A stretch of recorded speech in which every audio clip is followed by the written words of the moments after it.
Welcome to another episode of Spoiled Rotten, brought to you by the Cinema Wise podcast. I am your host, Ryan Wolf, and with me today is the other half of the Wise Guys, Matt Gunthorpe. Matt, how we doing today, brother? Doing great as always, man. Good to be here.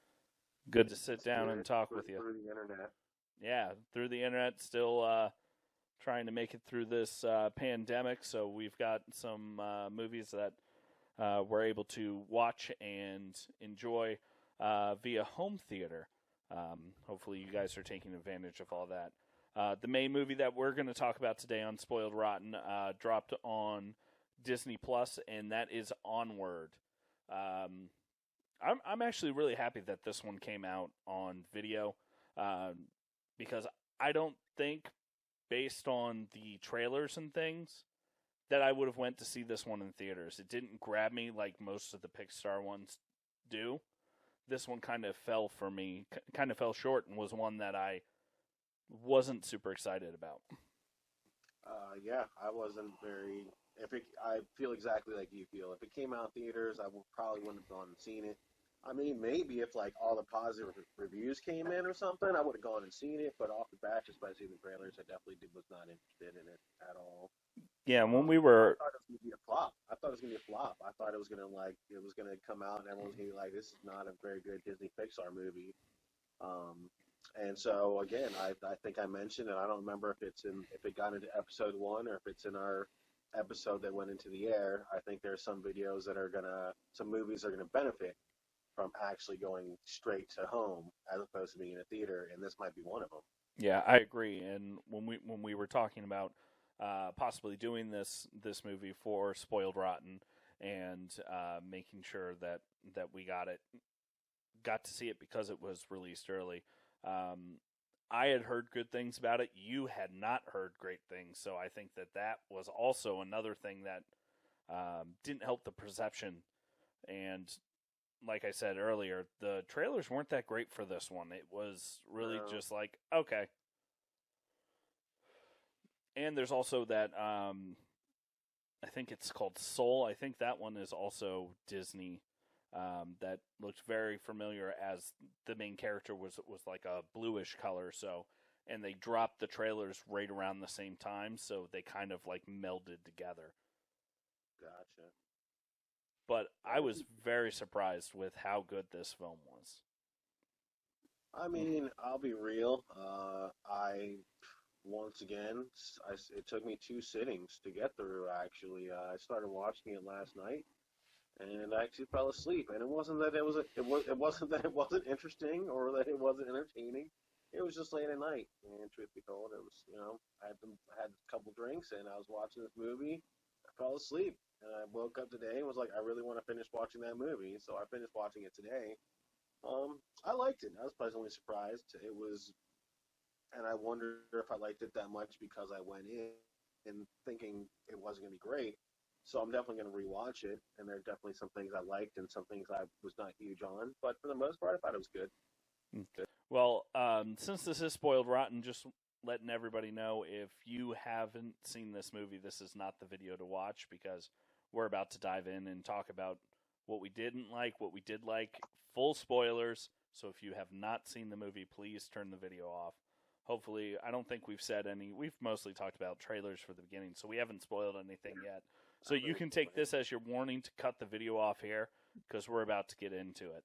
I really like Tom Holland and Chris Pratt. They've done three or four Marvel. I think it's 3 Marvel movies together. So there's a little bit of chemistry. I don't know, based off of just my recollection right now, how much interaction they had, but their chemistry was good in this.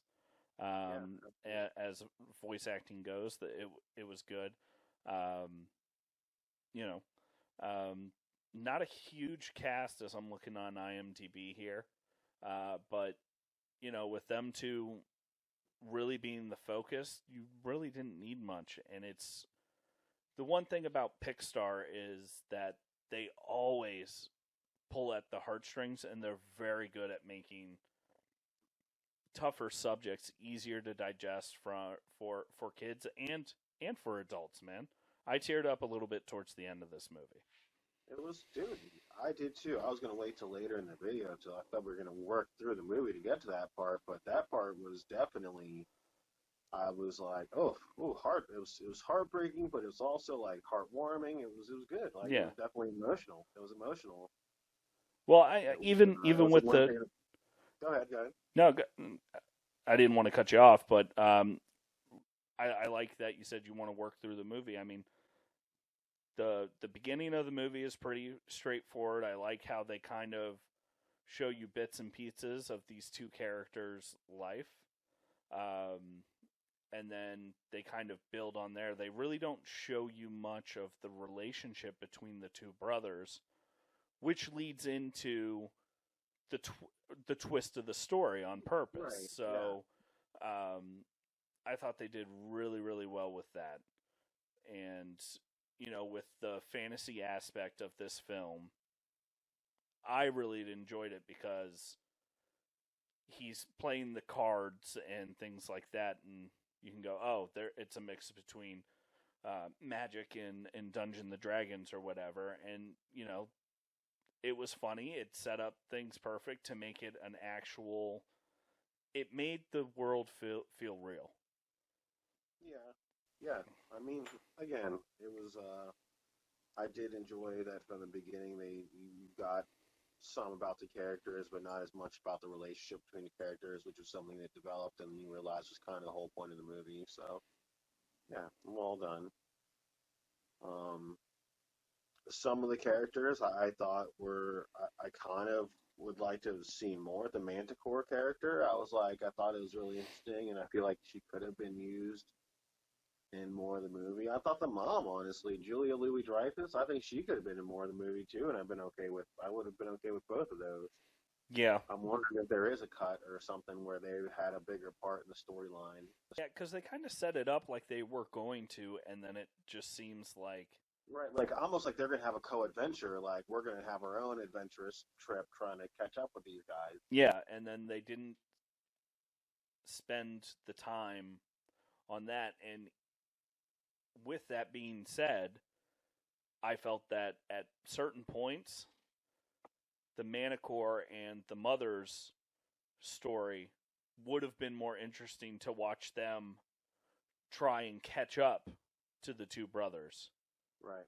Because the two brothers, they kind of just did the same thing over and over. He learned a new spell, and he was trying to teach the younger one how to do it, and it was just beat for beat the same time. He would tell him 3 times what to do, and he would magically do it. Yeah. In that part of it was a little bit predictable coming to, especially the more the movie went along. It's like, okay, I know exactly what's going to happen. Even like when he was doing the first time he did the invisible bridge, I was like, something's going to happen where he's going to actually have to do it. And, I was like, oh, there you go. The rope falls off. He doesn't know. Cool. That's it, And then got to the final battle, and it was like, all right. As soon as he tried to do the lightning spell, it's like, it's the hardest spell. I was like, he's not going to be able to do it. But at some point in the movie, probably when he really needs to at the end and pulls it out, he's going to be able to do it. And I was like, yep. And so again, but that doesn't ruin the movie for me. That makes no. That's just that fantasy movie beat that you get. Yeah. Any type of quest movie, that's a staple. It's the building blocks for it. Yeah. So, but they did handle it really well. But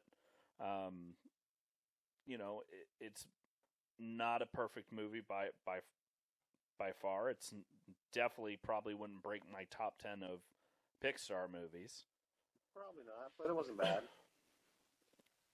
So, but I really like the way that they handled the twist at the end where throughout the whole movie he's looking at the list and of things he wants to do with his dad, and then they have that little montage that shows that he's done all that with his brother.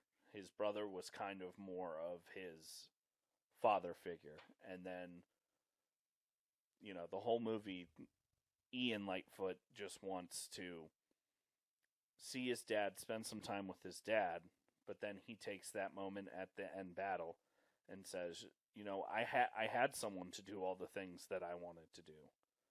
Right. You need to go and see Dad. And, make up for your regret that you wish you would have done. Here's your second chance. Take it. Yeah.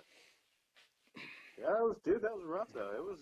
I almost shed a tear. I was like, oh my god, he's not even. He just went through all this and like sacrificed so much and tried so hard and learned so much and not even get to talk to his dad. Like, Yeah. not even, like it's heartbreaking.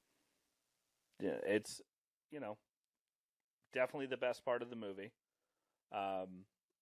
It really makes it worth it. So, is it one that I would rush to watch again? Probably not. I saw it once, enjoyed it. It's fine, but it's not like Toy Story or anything where I'll watch that multiple times over and over and over again. I also very much doubt that it's going to get a sequel. Like, I just don't see that story really. I feel like the story's told at this point. There's not really much they can do to add on to that. I mean, yeah, I don't think so. Cool universe, but it was kind of just stereotypical fantasy universe. We're gonna throw in a centaur, some magical beings, some unicorns, berries. Like, I doubt they can really stretch that story any further. Yeah, I don't think that there's much left on the table for it. Anything else you really want to get into? Like I said, there's not a lot of, besides the 3 stars. I mean, Octavia Spencer was the Manticore, right? But I mean, it's a very. Who was Colt Bronco? Because the voice sounded really familiar. When I looked up his name, I was like, I have no idea who that guy is. His name is Mel Rodriguez. Yeah, do you know who that is? Like, that voice was really familiar, but I was like, I don't know anything that he's in. He was in.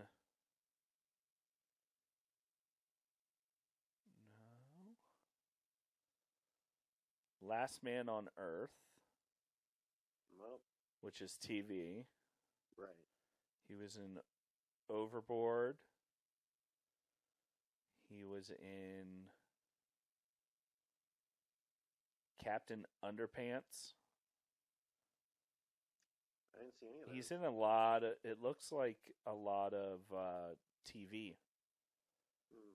I mean, the only 2 movies that I saw were, or that I'm seeing was the Underpants movie, and that Captain Underpants, and that's animated, and then he's got The Watch from 2012, and I can't even place him in that either. Yeah. A lot of TV movies on here. Maybe I know him from TV. Maybe I've seen him on TV. Or heard his voice on TV. But yeah, I think that does it over here for us on our spoiler-filled review on Onward. So, what would you give it out of 5 on the Cinema-Wise scale? Out of 5, I'll go 3.25. I'm probably going to go a little bit lower, and I will give it a 2.75. Good movie. Was exactly what I thought it would be, but not something I would rush to see again. So, hey guys, I want to thank you for joining us for this short period of time that we were talking about Onward with you. This has been an episode of Spoiled Rotten. Hey guys, when you are watching this, make sure you hit that thumbs up, like, subscribe to our channel so you don't miss any of our new content. All of it can be found on www.cinemawise.com. Links to everything are on there. The Facebook, the Instagram, every review that we do. So the website has all of our non-spoiler reviews, and then everything that's under Spoiled Rotten is full of spoilers. So those are the ones to watch after you've seen the movie. Matt, you want to say anything before we get out of here? Just to add on to what you're saying, if you have seen the movie and you watch this episode of Spoiled Rotten, throw in the comments what you think of the movie, what you liked, what you didn't like, if you liked it, and throw a little score in there. Maybe we do a little aggregate, fan comment score for the movie as well. I love the sound of that. The more you guys engage with us, the more that great content we can bring you. And we're doing this for you guys. We want to hear what you guys want to see. I know we're just starting and we're trying to get the things, so we're open to criticism, open to ideas. But this content that we're doing, it's for you guys. So tell us what you want to see. From all of us here at Cinema Wise, I am Ryan Wolf.